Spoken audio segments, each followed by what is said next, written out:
ओम नमः शिवाय। दोस्तों, भगवान भोले आपकी सारी मुरादें पूरी करें और आप जीवन में खूब सारी तरक्की करें। इसी के साथ आज का जो वीडियो है वो मैं शुरू कर रही हूँ। दोस्तों, अभी हरियाली तीज जो है वो आने वाली है। सुहागन महिलाओं के लिए हरियाली तीज का जो पर्व है वो बहुत ही बड़ा होता है और बहुत ही विधि विधान से इसकी जो पूजा अर्चना है वो करती हैं। ऐसा माना जाता है कि हरियाली तीज वाले दिन भगवान भोले और माता पार्वती का मिलन हुआ था।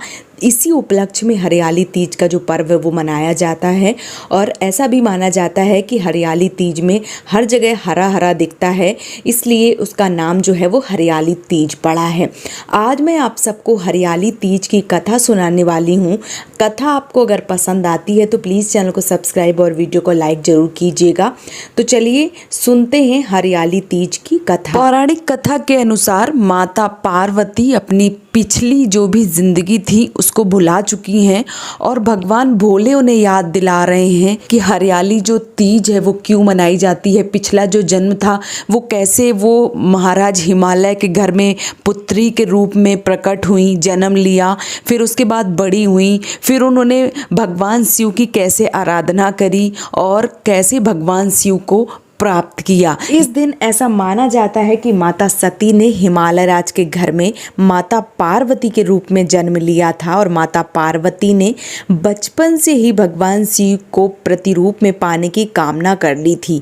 गुजरते समय के साथ साथ जब माता पार्वती विवाह योग्य हो गई तो पिता हिमालय शादी के लिए योग्य वर तलाशने लगे।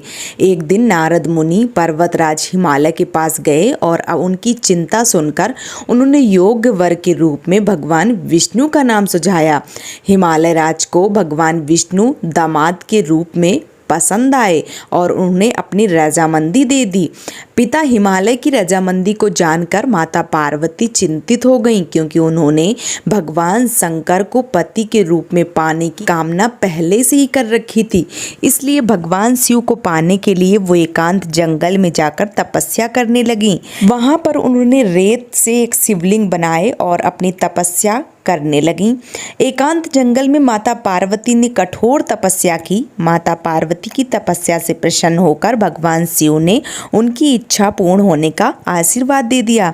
जब पर्वतराज हिमालय को बेटी पार्वती के मन की बात पता चली तो उन्होंने भगवान शिव से माता पार्वती की शादी के लिए तैयार हो गए, जिसके परिणाम स्वरूप माता पार्वती और भगवान शिव की शादी संपन्न हुई। तभी से इस दिन को हरियाली तीज के रूप में मनाया जाता है। इस तरीके से माता पार्वती ने रेत के शिवलिंग बना के कठोर तपस्या करके भगवान शिव को प्राप्त कर लिया।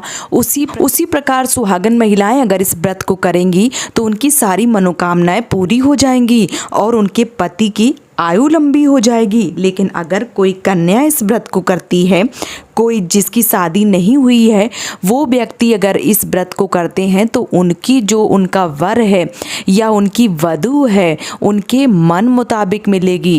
कहने का मतलब ये है कि अगर वो लड़का है जो इस व्रत को कर रहे हैं तो उनको माता पार्वती जैसी वधू मिलेगी और अगर कोई कन्या इस व्रत को करेगी तो भगवान शिव जैसे वर मिलेंगे। तो अगर आप सब इस व्रत को करना चाहते हैं तो जरूर पूर्ण कीजिए और पूरी विधि विधान से इस व्रत को जरूर कीजिए और अपनी सारी मनोकामनाएं पूरी कर लीजिए। उम्मीद करती हूँ कि वीडियो आपको पसंद आया होगा। आज का वीडियो यहीं पे समाप्त कर रही हूँ दोस्तों। जय माता दी।